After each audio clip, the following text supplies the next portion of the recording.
The metal door slid open with a soft hiss. Lisa Martinez stepped into the small white room, her recording device clutched tightly in her hand. 3 years of covering the war had taught her to expect the unexpected, but nothing could have prepared her for this moment.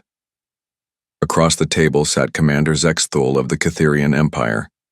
His silver scales caught the harsh overhead lights, creating patterns that shifted as he breathed. 4 arms rested on the metal surface, each hand bearing 3 long fingers that ended in sharp points. His head was larger than a human's, with dark eyes that seemed to see everything at once. Lisa had interviewed hundreds of people during her career as a war reporter, generals, soldiers, civilians who had lost everything. But she had never sat across from an alien before, the enemy, the creature whose people had been trying to wipe out humanity for 3 long years. "Commander Zexthul," she said, settling into her chair. "Thank you for agreeing to this interview." The alien's translator device buzzed softly before his voice filled the room. It sounded strange, like words being formed by something that was not quite a throat. "You may call me Zex. Your human names are difficult for my people to pronounce, but I have learned some of them." Lisa nodded and activated her recorder. "The people of Earth want to know about the war, about what really happened out there. Will you tell us?" Zex shifted in his seat.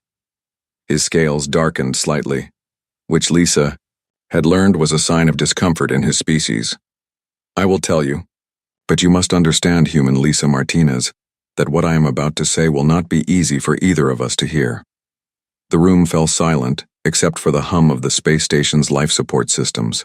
Haven's Rest was neutral territory, one of the few places where humans and aliens could meet without shooting at each other. The war still raged across dozens of star systems, but here, in this small white room, there was only truth. 3 years ago, Zex began, my people discovered your species. We had been watching Earth for some time, studying your radio signals, learning about your civilization. The High Command was not impressed. He paused, his dark eyes focusing on something Lisa could not see. Humans appeared primitive to us. You had barely reached your own moon when we first noticed you. Your weapons were crude, your ships were slow, your technology was centuries behind ours. The war planners estimated it would take perhaps 6 months to conquer your entire species. Lisa felt a chill run down her spine. She had heard rumors about how the aliens viewed humanity, but hearing it stated so plainly was different. What changed their minds? You did, Zex said simply. Your entire species. But I am getting ahead of myself. Let me tell you about New Portland. The alien's scales rippled as he settled back in his chair. I was part of the 3rd Assault Fleet. My rank was Battle Commander, which in your terms would be similar to a colonel. We were given what seemed like a simple assignment. Capture the human colony on New Portland. Intelligence reported it was a farming world with perhaps 50,000 inhabitants, mostly civilians growing food and mining minerals. Lisa leaned forward. New Portland had been one of the first colonies to fall to the aliens, but the details of the battle had never been released to the public. What did you expect to find there? We expected them to surrender, Zex said, his voice growing quieter. This is how war works in the galaxy. When a superior force arrives, the inferior force yields. Terms are negotiated. Lives are spared. Planets change hands with minimal bloodshed. This is civilized warfare. He raised one of his 4 hands and stared at it. We sent the usual surrender demand. Our ships appeared in orbit around New Portland. We demonstrated our firepower by destroying a small asteroid near their planet. The message was clear. Submit or be destroyed.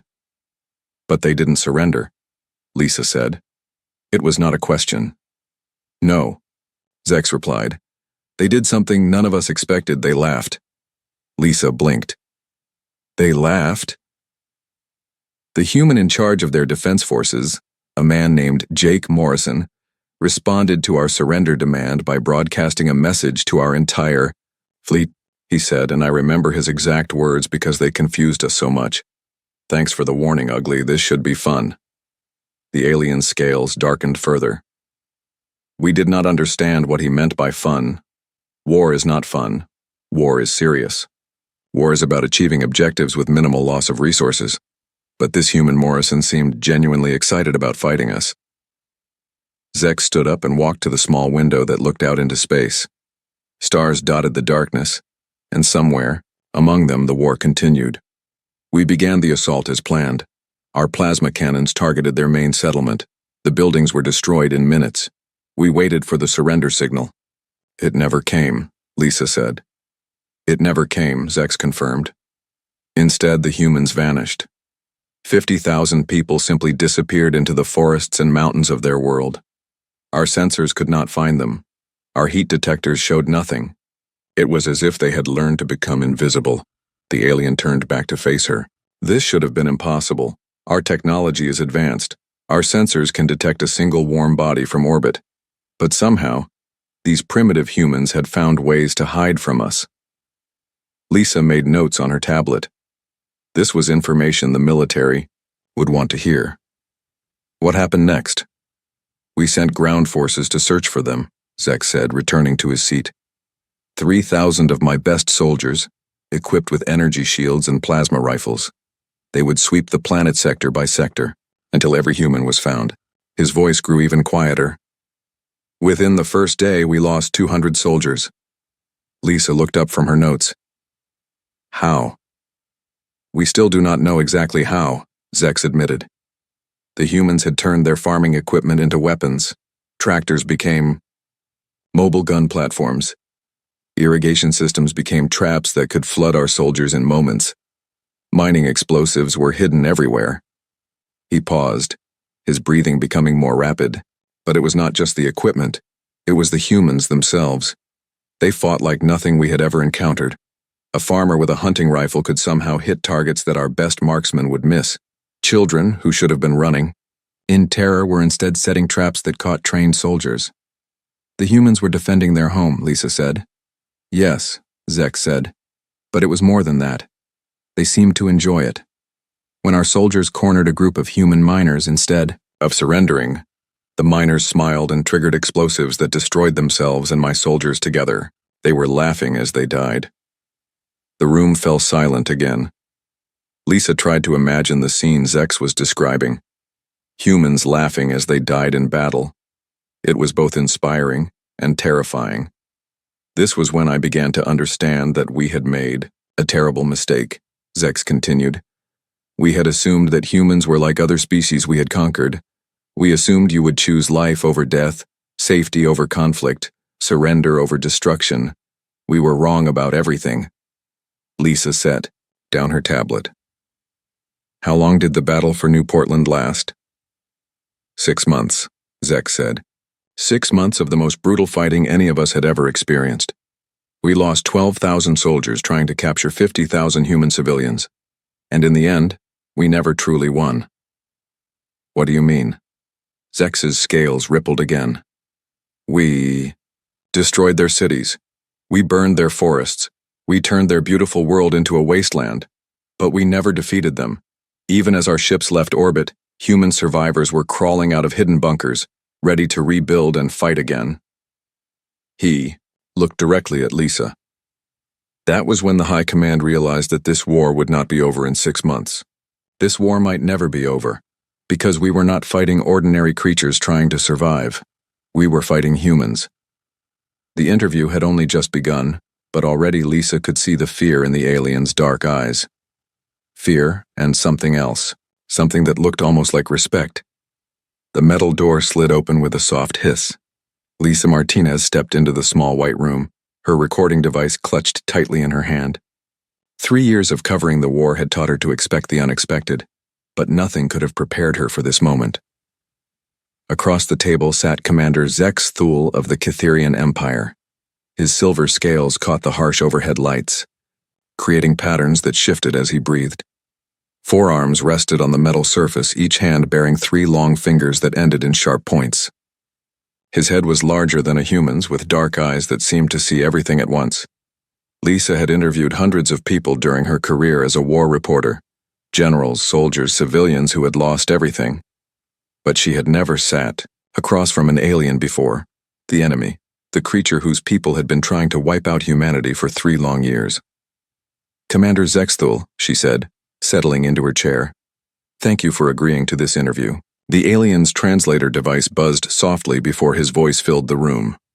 It sounded strange, like words being formed by something that was not quite a throat. You may call me Zex. Your human names are difficult for my people to pronounce, but I have learned some of them. Lisa nodded and activated her recorder. The people of Earth want to know about the war, about what really happened out there. Will you tell us? Zex shifted in his seat. His scales darkened slightly, which Lisa had learned was a sign of discomfort in his species.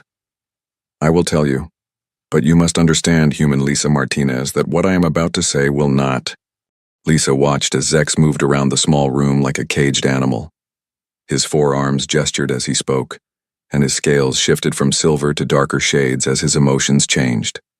She had been interviewing him for an hour now, and she could see that talking about the war was difficult for him. After New Portland, everything changed, Zex said, stopping near the window again. The High Command had expected quick victories across all fronts. Instead, reports came in from every battle zone.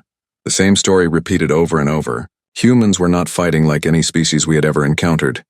He turned back to Lisa. On Kepler 7, a mining colony with only 3,000 people held off our Fifth Fleet for 4 months. The humans had turned the entire asteroid into a fortress.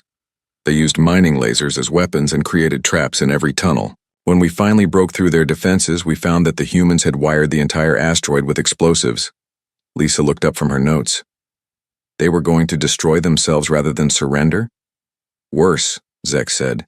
They were going to destroy themselves and take as many of us with them as possible. The human leader, a woman named Carol Hughes, sent us a message. She said that if we wanted the asteroid, we could have it, but we would have to pick up the pieces after it exploded. The rear alien sat back down, his breathing heavy. This made no sense to us. Why would they destroy something valuable rather than let us take it? In our culture, when you lose a battle, you accept defeat and try to minimize further losses. But humans seem to prefer mutual destruction over surrender. Lisa made more notes. The stories Zex was telling matched rumors she had heard from military sources, but hearing them from an alien perspective made them even more incredible. What did your forces do? We withdrew, Zex admitted. For the first time in our military history, we chose not to press an attack because the enemy was too willing to die. Our commanders could not understand it. How do you fight an enemy that welcomes death? He stood up again and began pacing. But that was not the worst part. The worst part was that the humans were getting better at fighting us. Every battle taught them something new about our tactics, our technology, our weaknesses, and they learned fast. Lisa had heard about human adaptability from her military contacts, but she wanted to hear it from the alien's perspective. Can you give me an example? Jake Morrison, Zex said immediately. The human from New Portland. After that battle, he began appearing on other worlds. Somehow he had escaped our blockade and was teaching other human colonies how to fight us. Zex's scales darkened to almost black. Morrison became a legend among our troops. Not a good legend, a terrifying one. He would show up wherever we were attacking, and suddenly the humans would start using new tactics that we had never seen before. The alien stopped pacing and looked directly at Lisa. On Harmony Station, Morrison convinced the humans to use their own water supply as a weapon. They flooded the entire station while we were inside, then used electrical systems to turn the water into a giant shocking device. We lost 800 soldiers in 10 minutes. Lisa tried to picture the scene. The humans were willing to destroy their own station? That was the point, Zex said. They were not trying to keep their territories. They were trying to make conquering those territories cost us more than we could afford. Morrison had figured out that humans could replace their losses faster than we could replace ours. He sat down again, his 4 hands clasped together. You see, human Lisa Martinez, your species reproduces much faster than ours. A human can be ready for battle at age 18. A Catherian needs 40 years to reach fighting age. Morrison understood that if he could kill enough of our soldiers, we would eventually run out of replacements. Lisa felt a chill. The idea that humans were using their own population growth as a weapon was both brilliant and terrifying. Is that why the war dragged on so long? Partly, Zex said. But there was something else. something that scared our commanders even more than Morrison's tactics. The humans were enjoying the war. Lisa looked up from her tablet. Enjoying it? Yes, Zek said. This was the most disturbing thing we discovered about your species. Most civilized races fight wars to achieve specific goals: territory, resources, political control. But humans seemed to fight wars because they liked fighting wars. He stood up and walked to the wall, pressing one hand against the metal surface. Our psychologists studied captured human soldiers. They found that many humans actually felt happier during combat than during peacetime. Fighting gave them a sense of purpose that they could not find in normal life. Lisa made notes furiously. This was information that could change how people understood the war. Are you saying humans are naturally violent? Not violent, Zek said carefully. Competitive. Humans seem to need challenges to overcome. When we attacked you, we accidentally gave your entire species the ultimate challenge. We made war into a game that humans desperately wanted to win. He turned back to her. Let me tell you about Amy Rodriguez. She was a cargo pilot before the war. No military training, no combat experience. Just a woman who flew supply ships between planets. Zek's scales shifted to a lighter shade, which Lisa had learned meant he was feeling something like admiration. When we attacked Luna Base, Rodriguez was the only pilot available to defend the station. She had a cargo ship and 3 mining robots. We had 12 attack fighters and a destroyer. Lisa waited for him to continue. Rodriguez used her cargo ship to ram our destroyer, Zek said. But before she did, she programmed the mining robots to attach themselves to our fighters. The robots were designed to cut through rock, but they cut through our ships just as easily. Rodriguez destroyed our entire attack wing by turning cargo equipment into weapons. He paused, his breathing becoming more rapid. But here is the part that still gives me nightmares. Rodriguez survived the ramming attack. When we found her in the wreckage, she was laughing. She was badly injured, probably dying, but she was laughing and asking if we wanted to try again. Lisa set down her tablet. What happened to her? She recovered, Zek said. And she became one of your most effective fighter pilots. By the end of the war, Rodriguez had destroyed more of our ships than any other single human. She painted little marks on her fighter for each kill, like she was keeping score in a game. The alien walked back to his chair but did not sit down. This is what our commanders could not understand.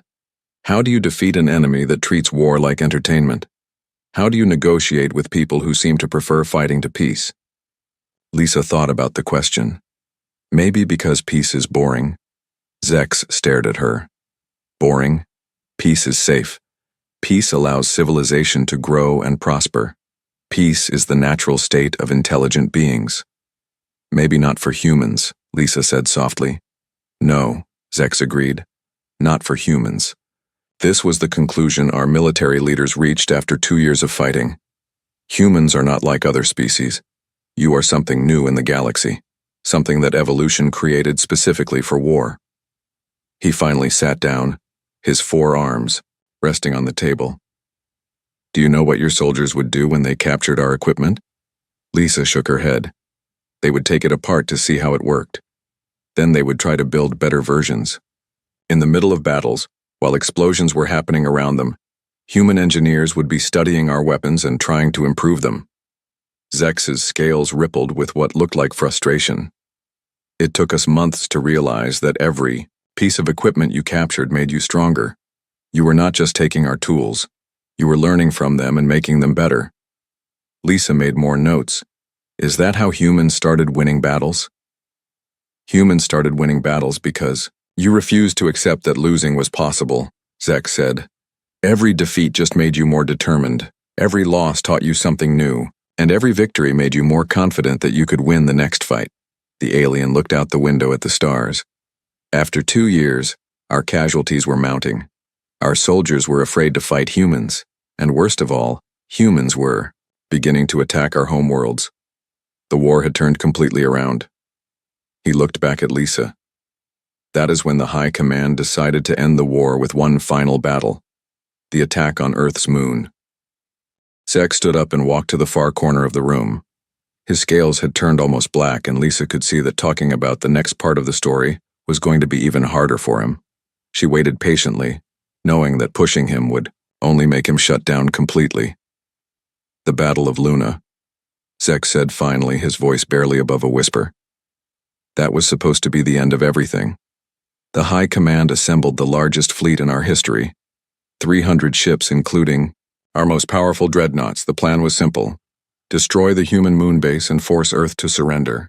He turned back to Lisa, his dark eyes reflecting the overhead lights. Intelligence reports said that Luna base had maybe 50,000 defenders. We brought enough firepower to destroy a planet. The commanders were confident that this would be our final victory. Lisa leaned forward in her chair. The Battle of Luna had become legendary among humans, but the details were still classified. Getting the alien perspective on what happened there could change everything. What went wrong? Everything, Zek said, starting with Admiral Carol Stone. The alien's scales shifted slightly, showing a mix of fear and something that looked like respect. We had studied human military leaders for 2 years. Most of them were aggressive, willing to take risks, but they still followed basic military logic. Admiral Stone was different. She was insane. Lisa raised an eyebrow. Insane how? She made decisions that no rational being would make, Zex explained. When our fleet arrived at Luna, we expected the humans to try to defend their moon base. Instead, Stone ordered her entire fleet to attack us. Zex began pacing again, his forearms moving as he spoke. You must understand, our fleet was 10 times larger than hers. We had better weapons, stronger shields, more experienced crews. Stone had maybe 30 ships, most of them converted cargo vessels and mining platforms. By every rule of warfare, she should have tried to hide behind the moon's defenses and hope for rescue. But she didn't, Lisa said. No, Zex confirmed. She broadcast a message to our entire fleet. I was on the bridge of our flagship when we received it. Stone appeared on our screens and she was smiling. She said, "Welcome to Luna, boys. Hope you brought your dancing shoes because we're about to show you how humans party." The alien stopped pacing and looked directly at Lisa.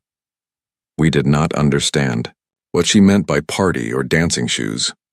Our translators could not explain these references. But something about the way she said it made our crews nervous. Lisa made notes on her tablet. Admiral Stone had become a hero to humanity, but hearing about her from the enemy's perspective made her seem even more impressive. What happened next? Stone did something that violated every principle of space combat, Zek said.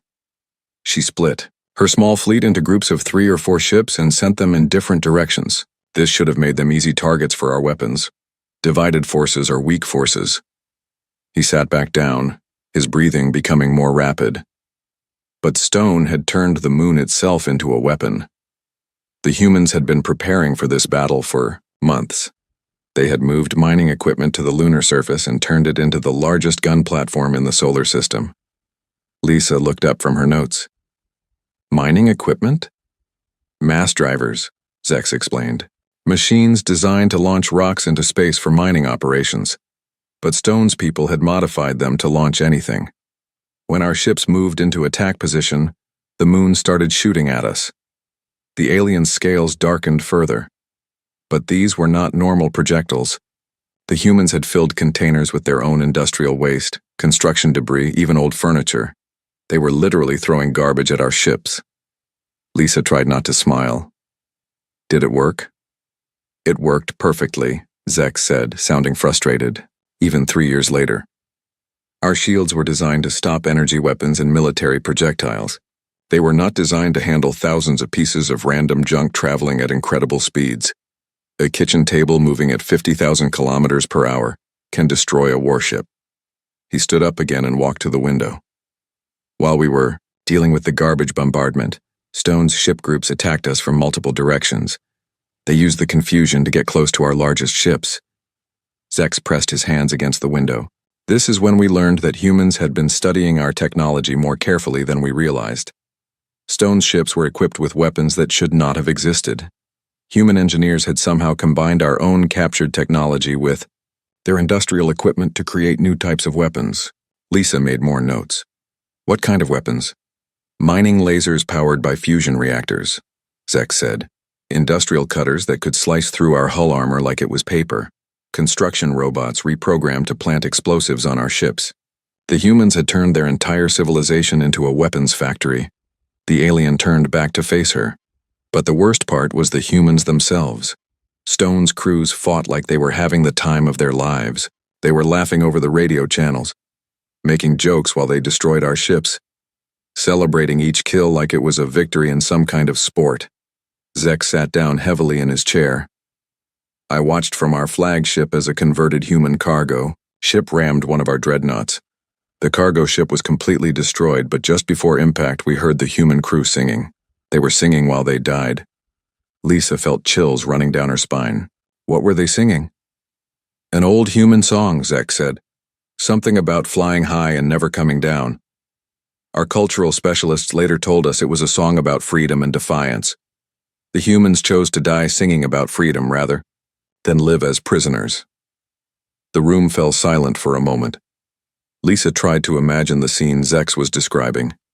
Human crews singing as they flew their ships into certain death, treating their final moments like some kind of celebration. The battle lasted 8 hours, Zex continued. By the end, we had lost over half our fleet. Stone had lost almost all of her ships, but she had achieved something impossible. She had defeated a force 10 times larger than her own. Lisa looked up from her tablet. How many humans died? Fewer than we expected, Zex said. Stone had somehow managed to evacuate most of her crews to the moon base before the final attacks. The humans who died were volunteers who had chosen to stay behind and pilot the suicide ships. He paused, his scales shifting to an even darker shade. But that was not the end of the battle. When our remaining ships tried to retreat, Stone appeared, on our communications again. She was still alive, broadcasting from the moon base. Lisa waited for him to continue. She made us an offer, Zek said. She said we could leave peacefully, or she could show us what Luna Base's real defenses looked like. She gave us 10 minutes to decide. What did your commander choose? He chose to attack the moon base, Zek said. Our pride had been hurt. We could not accept defeat from such a small human force, so we fired everything we had at the lunar surface. The alien's voice became very quiet. Stone let us fire for 5 minutes. Our weapons hit the moon base and destroyed most of the surface installations. We thought we had won. Then Stone came back on the radio one more time. Lisa leaned forward. What did she say? She said, "Thanks for the light show. Now let me show you ours." Zex's hands were shaking slightly. The entire moon lit up like a star. The humans had somehow turned their nuclear reactors into weapons. The explosion was visible from Earth. Lisa's eyes widened. They destroyed their own base? No, Zex said. That was the terrifying part. They had used the nuclear explosion as a weapon against us. The electromagnetic pulse disabled every ship we had left. The radiation cloud made it impossible for us to approach the moon for weeks. He looked directly at Lisa. When the radiation finally cleared, we found that the moon base was still there. The humans had built it deep underground, protected by layers of rock and metal. They had used their own surface installations as bait, then turned their power source into a weapon that crippled our entire remaining fleet. The alien stood up and walked back to the window. Admiral Stone broadcast one final message to us. She said, "Earth is closed to visitors. Don't come back unless you want to talk, instead of fight." Lisa made her final notes for this section. What did your fleet do? We limped home, Zek said. What was left of the greatest fleet in Catherian history barely made it back to our territory. The Battle of Luna had ended any hope of conquering Earth through military force. He turned back, to her. But more importantly, it had shown the entire galaxy that humans could not be defeated by conventional warfare. Stone had taken an impossible situation and turned it into a victory that would be remembered forever. The alien sat back down, his scales now showing exhaustion. After Luna, everything changed. The war continued, but we were no longer trying to conquer humanity. We were trying to survive contact with them. Lisa could see that Zex was getting tired. His scales had remained dark for the past hour, and his movements were becoming slower. But she needed to hear the rest of the story. The war had continued for another year after the Battle of Luna, and something had changed during that time. something that had led to this interview on a neutral space station. After Luna, our military leaders held emergency meetings for weeks, Zek said, settling back into his chair. The defeat had shocked everyone. No one could understand how Admiral Stone had turned certain death into victory. Our best strategist studied the battle recordings over and over, trying to figure out what we had missed. He paused and looked at Lisa. Do you know what they concluded? Lisa shook her head. They concluded that humans were impossible, Zek said. Not difficult to fight, not challenging opponents. Impossible. The battle had violated every law of warfare that we knew. Stone had done things that should not have worked, and somehow they worked perfectly. The alien stood up and began his familiar pacing. But the High Command was not ready to give up. They decided that if direct assault would not work, we would try a different approach. Economic warfare, blockades, cutting off human supply lines and forcing you to surrender through starvation. Lisa made notes on her tablet. Did it work? For about 3 months, Zek said. We surrounded every human colony and stopped all trade, ships from reaching them. Our computers calculated that human food reserves would run out within 6 months. We waited for the surrender offers to begin. He stopped pacing and looked directly at her. Instead, human colonies began attacking our blockade fleets. Lisa looked up from her notes. How? If they were cut off from supplies? They built new ships, Zek said, his voice filled with frustration. Using materials that should not have been suitable for space travel. On Darwin Colony, humans created a fleet of fighters using farm equipment and mining tools. On New Geneva, they turned their water treatment plants into rocket engines. The alien sat back down, his 4 hands clasped together. But the most disturbing incident happened at Riverside Station. The humans there had no military equipment at all. They were researchers and teachers, studying alien plant life. When we blockaded their station, they should have been helpless. Lisa waited for him to continue. Instead, they turned their research into weapons, Zek said. The station leader, a woman named Katie Webb, had been studying how different plants grew in various environments. She used this knowledge to create biological weapons that attacked our ship systems. Zek's scales darkened further. Webb somehow developed organisms that could eat through our hull metal. She loaded these organisms into containers and launched them at our ships using makeshift catapults. Within days, our entire blockade fleet was falling apart as the organisms consumed our ships from the inside. Lisa tried to picture a research station fighting off a fleet of warships using modified plants. What did Webb do before the war? She was a kindergarten teacher, Zek said. Before becoming a researcher, she taught human children ages 5 and 6. She had no military training, no weapons experience, no knowledge of space combat. But when we threatened her station, she became one of the most effective military commanders we ever faced. The alien stood up again and walked to the wall. This was when our leaders began to understand the real problem. Every human could become a soldier. Every human could become a weapon. Your entire species seemed to have been designed for war, even the ones who had never fought before. Lisa made more notes. Is that when your people started to get scared? Scared is too simple a word, Zek said. We were terrified, not just of human weapons or tactics, but of what humans represented.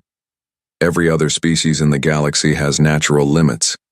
They fight to survive, but they also know when to give up. Humans seem to have no limits at all. He turned back to face her. Let me tell you about the Titan incident. That was when we realized we were not just fighting another species. We were fighting something completely new. Zex returned to his chair, but he did not sit down. Titan Station was a human research facility orbiting Saturn. When we attacked it, we expected easy victory. The station had no weapons, no shields, no military defenses. Just scientists studying your solar system. Lisa looked up from her tablet. What happened? The station commander was a man named Ryan Butler, Zek said. He had been a cargo ship captain before taking the research job. When our battle group arrived, Butler sent us a message. He said he wanted to negotiate. The alien's scales shifted to a lighter shade, showing what Lisa had learned was confusion. Butler offered to surrender the station in exchange for safe passage for his people. This seemed reasonable. We agreed to his terms. Lisa sensed there was more to the story. But Butler asked for 1 hour to prepare his people for evacuation, Zek said. We thought this was normal. Humans always seem to need time to gather their possessions before surrendering. We waited. He sat down finally, his breathing becoming more rapid. After exactly 1 hour, Butler contacted us again. He said his people were ready to leave, but he had a small gift for us first. He said it was a human tradition to give gifts to visitors. Lisa made notes, wondering where this story was going. Butler ejected what looked like a cargo container from his station. Zex continued. It was heading toward our flagship. Our sensors showed it contained no weapons, no explosives, nothing dangerous. Just some kind of mechanical device. The alien paused, his hands shaking slightly. When the container reached our ship, it attached itself to our hull. Butler came on the radio again. He was laughing. He said, "Hope you boys like surprises." Lisa waited for him to continue. The container began broadcasting a signal, Zek said. Within minutes, every system on our flagship started malfunctioning. Our weapons went offline, our engines stopped working, our life support began failing. He looked directly at Lisa. Butler had somehow created a device that could take control of our ship's computer systems. But that was not the worst part. The worst part was what he did next. Lisa leaned forward. What did he do? He took control of our entire battle group, Zek said. Every ship in our fleet stopped responding to commands from their crews. Butler was controlling all of them from his research station. The alien's voice became very quiet. Then Butler made us another offer. He said he would give us back control of our ships if we agreed to leave human space and never return. If we refused, he would fly our ships into Saturn and kill everyone aboard. Lisa felt chills running down her spine. How did he gain control of your ships? We still do not know exactly how, Zex admitted. Our technical specialists studied the device for months. Butler had somehow combined human-computer technology with alien systems he had never seen before. He had created something that should have been impossible. He stood up and walked back to the window. But here is the part that haunts me most. When we asked Butler how he had done it, he said it was easy. He said humans had been hacking computer systems for fun since before they reached space. Taking control of our ships was just another puzzle to solve. Lisa made more notes. Did your fleet leave? We had no choice, Zek said. Butler demonstrated his control by making one of our destroyers do a complete loop around Saturn. He could have destroyed our entire battle group, but he chose to let us go. He said killing us would be too easy and humans preferred fair fights. The alien turned back to her. As we were leaving, Butler sent us one final message. He said to tell our leaders that humans were just getting started. He said the real war would begin when humans started visiting alien worlds. Lisa looked up from her tablet. What did he mean? We found out 6 months later, Zek said, his scales turning almost black again. Human ships began appearing in our territory, not invasion fleets. Single ships, sometimes just 2 or 3 together. They would arrive at our colonies, scan everything, and leave before we could respond. He sat back down, his exhaustion showing clearly now. The humans were studying us the same way we had studied them, learning about our technology, our defenses, our weaknesses, but they were doing it much faster than we had. Lisa made her final notes for this section. Were they planning to invade your territory? That was what we thought at first, Zek said. We prepared for massive human attacks on our home worlds. We moved our fleets into defensive positions and waited for the invasion. He looked directly at her. But the invasion never came. Instead, something much worse happened. The humans started talking to us. Lisa could see that Zex was reaching the end of his story. His scales had been shifting between different shades throughout their conversation, but now they seemed to have settled into a pattern she had not seen before. Not quite dark with fear, not quite light with comfort, but something in between. Something that looked almost like hope. The humans started talking to us, Zex repeated, settling back into his chair for what Lisa sensed would be the final time. Not through official diplomatic channels, not through military communications. They just showed up at our colonies and started conversations. He looked directly at Lisa. The first contact happened at Kepler Station, one of our mining operations near the edge of our territory. A single human ship appeared and requested permission to dock. Our station commander was so surprised that he actually said yes. Lisa made notes on her tablet. What did the humans want? They wanted to trade, Zek said. The human captain, a woman named Ellen Price, brought samples of human technology and offered to exchange them for examples of our equipment. She said she was curious about how our mining tools worked. The alien's scales shifted to a lighter shade. This made no sense to our people. Why would humans want our mining equipment when they had been destroying our military hardware for 3 years? But Price seemed genuinely interested in peaceful trade. Lisa looked up from her notes. Was it a trick? That was what our security forces thought, Zek said. They believed Price was a spy gathering information for future attacks. But Price did something that confused everyone. She gave us detailed plans for several human technologies before we gave her anything in return. He stood up and walked to the window one more time. Price handed over the specifications for human fusion, reactors, agricultural systems, and medical equipment. She said it was a sign of good faith. She wanted us to know that humans were serious about peaceful contact. Lisa tried to understand what she was hearing. After 3 years of war, humans were trying to make peace? Some humans were, Zek said, but not the way other species make peace. Price explained that humans had studied our culture and learned something important about us. She said humans understood why we had started the war. The alien turned back to face her. Price told our station commander that humans knew we had attacked because we were afraid. She said humans had the same problem with fear, but they dealt with it differently. Lisa waited for him to continue. According to Price, when humans are afraid of something, they try to understand it, Zek said. When we are afraid of something, we try to destroy it. Price said that both approaches had advantages, but only one approach could lead to long-term peace. He sat back down, his movements slower than before. Price spent 3 days at Kepler Station. She studied our mining equipment, but she also spent time talking to our workers. She learned our language, tasted our food, and asked questions about our families and culture. Lisa made more notes. How did your people react to that? They were confused, Zex admitted. No one had ever shown that kind of interest in ordinary Cytherian life before. Even our own leaders rarely talked to regular workers. But this human woman seemed genuinely curious about how we lived and what we cared about. The alien's scales brightened slightly. When Price left Kepler Station, she invited our station commander to visit a human colony. She said she wanted to show him how humans lived when they were not fighting wars.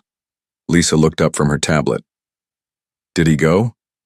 Eventually, Zek said. It took 6 months, but Commander Vectal finally accepted Price's invitation. He traveled to New Boston, a human agricultural colony that had been rebuilt after our attacks. Zex paused, his breathing becoming steadier. Vectal expected to find a military fortress. Instead, he found farms, schools, and families. The humans there treated him like an honored guest. They showed him their crops, their children, their art, their music. The alien looked directly at Lisa. This was when Vectal realized something important. Humans had not been fighting us because they loved war. They had been fighting us because they loved peace. Lisa set down her tablet. What do you mean? Humans fight wars to protect the things they care about, Zex explained. Your families, your homes, your way of life. When we attacked human colonies, we were not just threatening human territory. We were threatening everything that made humans happy. He stood up again, but this time he seemed more relaxed. Vectal learned that the same humans who had fought so fiercely against our armies were gentle with their children, kind to their elderly, and generous with their friends. The warriors we had feared were also teachers, farmers, artists, and parents.